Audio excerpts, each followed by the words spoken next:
Welcome to The Explainer.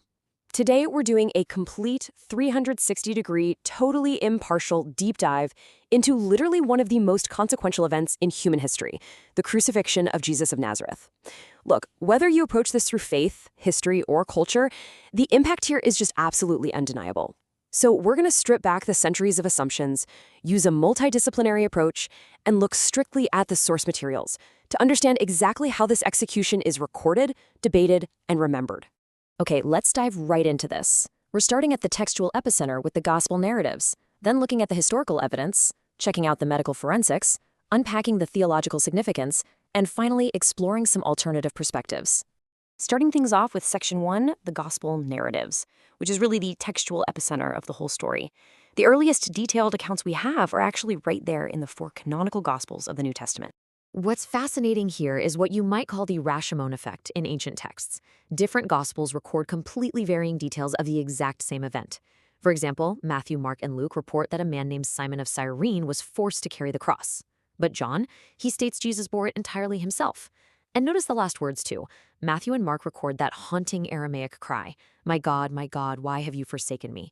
But then Luke offers, "Father, into your hands I commit my spirit," and John just gives us the definitive, "It is finished."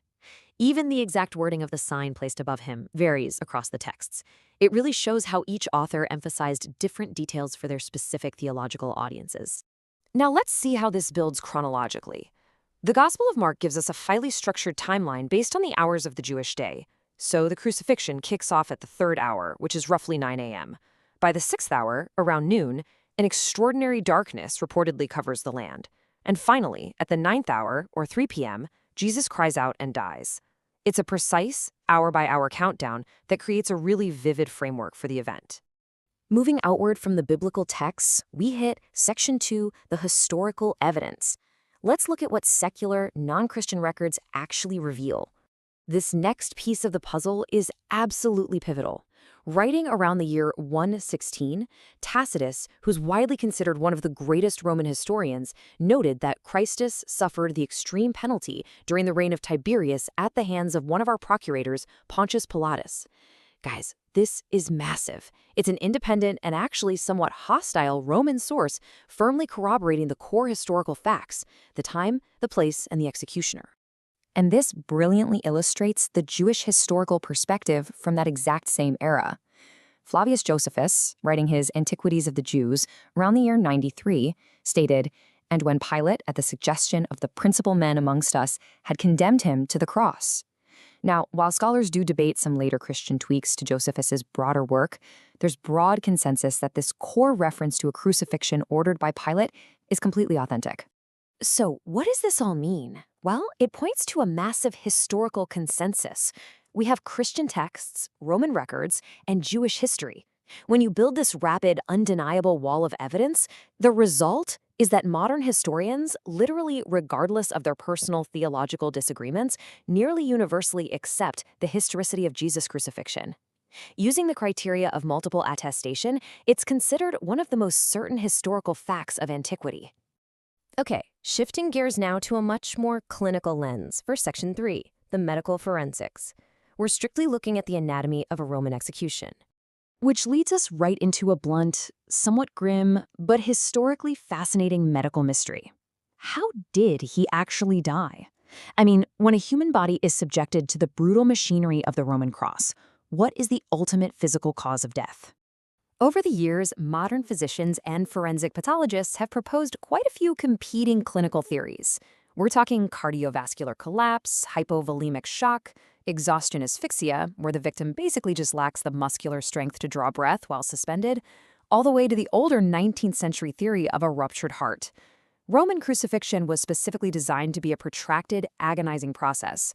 Medical literature suggests the ultimate cause of death was likely a catastrophic combination of these systemic failures. Let's look closely at one of the leading modern explanations to really ground this forensic angle. Hypovolemic shock is a severe physiological condition resulting from massive blood and fluid loss. Theorized in the Journal of the American Medical Association by Dr. William Edwards, this state would have been triggered by extreme scourging, dehydration, and severe trauma even before reaching the cross. It gives us a highly clinical explanation for the rapid cardiovascular collapse and death noted in the gospel accounts. Zooming out from the physical reality, we arrive at Section 4, Theological Significance, exploring how this single event underpins some incredibly vast theological frameworks.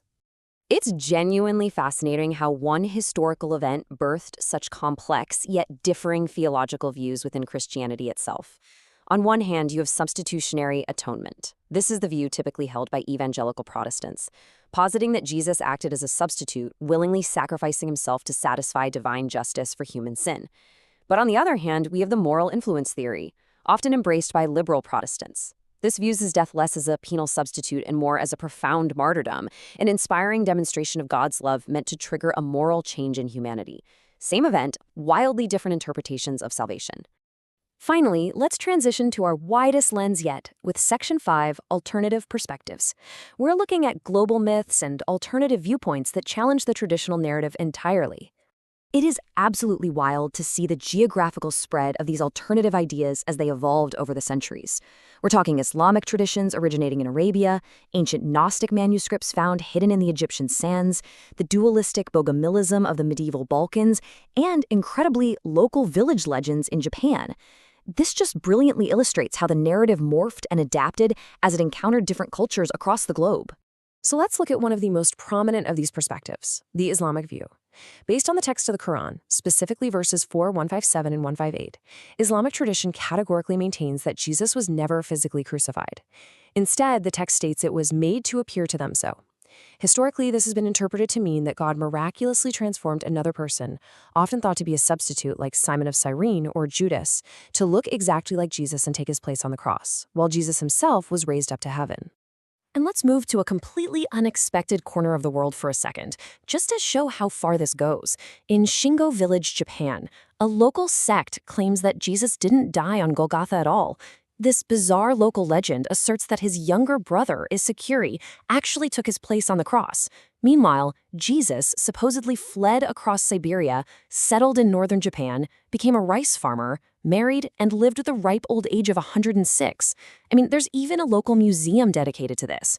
It's a striking reminder of how historical figures can inspire wildly divergent cultural folklore thousands of miles away. Which brings us to our final thought. We've examined the biblical texts, the secular history, the grim medical forensics, the sprawling theology, and even the global myths.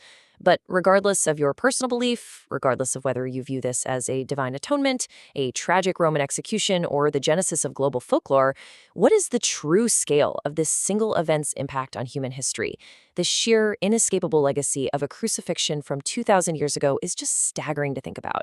I really hope this explainer gave you a fresh, structured way to understand the source material. Until next time, keep exploring and keep learning.